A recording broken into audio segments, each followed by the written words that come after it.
সম্মানিত ভিউয়ার্স, আজকের ব্লগে আপনাদেরকে স্বাগতম। গ্রামের বাড়িতে গিয়ে যাওয়ার পর মা বলতেছে যে আমার জন্য কয়েকটা শসা গাছের মধ্যে রেখে দিয়েছে যাতে আমি পেরে খেতে পারি।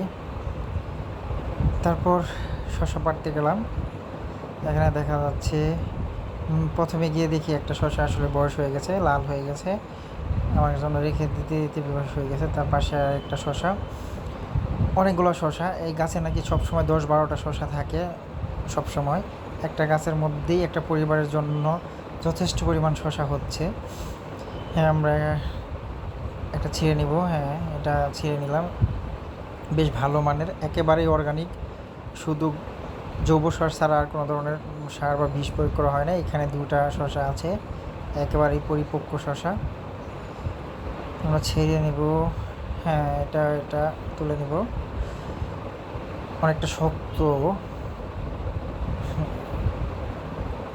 দেশি শসা তো অনেকটা শক্ত শক্ত, এটা ছিঁড়তে অনেকটা কষ্ট হচ্ছে। এ তো এক হাতে ভিডিও, এক হাতে তোলা হচ্ছে। হ্যাঁ, ছেঁড়া হয়েছে। অবশেষে 3টা শসা আমরা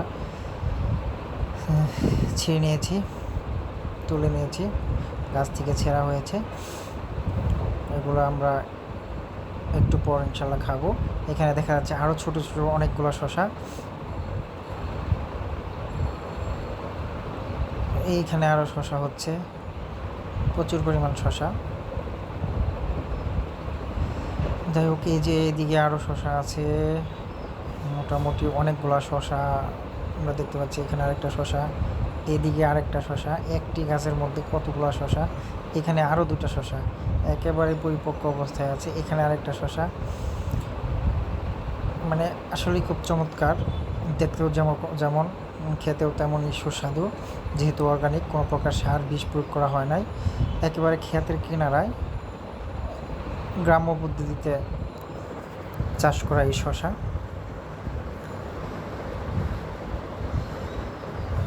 শসার পাশে এই মাটির মধ্যে অনেকগুলো মিষ্টি কুমড়া দেখতে পাচ্ছি। এখানে একটা মিষ্টি কুমড়া, এখানে একটা মিষ্টি কুমড়ো। আরও দেখা যায় কিনা দেখি। হ্যাঁ, এখানে একটা মিষ্টি কুমড়া দেখা যাচ্ছে। এখানে আবার টমেটো, এখনও টমেটো গাছের মধ্যে টমেটো ঝুলে আছে, অর্গানিক। এখানে আরেকটা বড়, একটু বড় সাইজের মিষ্টি কুমড়া। তারপর দেখা যাক, হ্যাঁ, এখানে আরেকটা মিষ্টি কুমড়া, অনেকগুলো মিষ্টি কুমড়ো হয়ে আছে মাটির মধ্যে। আরও দেখা যাক পাওয়া যায় কি না, খোঁজা হচ্ছে। এইখানে একটা কালো রঙের, একেবারে কালো। এবার লিচু গাছে, লিচু পড়ার সময় গাছের নিচে, একেবারে নিচের দিকে কিছু লিচু ঝুলে আছে।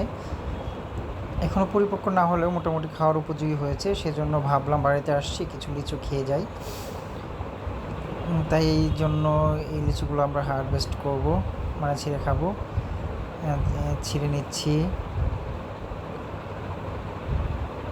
এভাবে অর্গানিক আসলে লিচু ছেঁড়া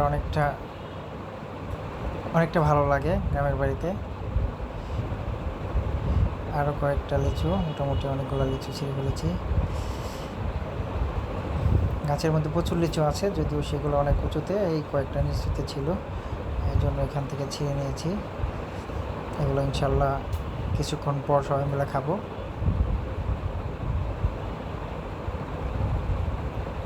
হ্যাঁ, সুন্দর দেখতে, সুন্দর।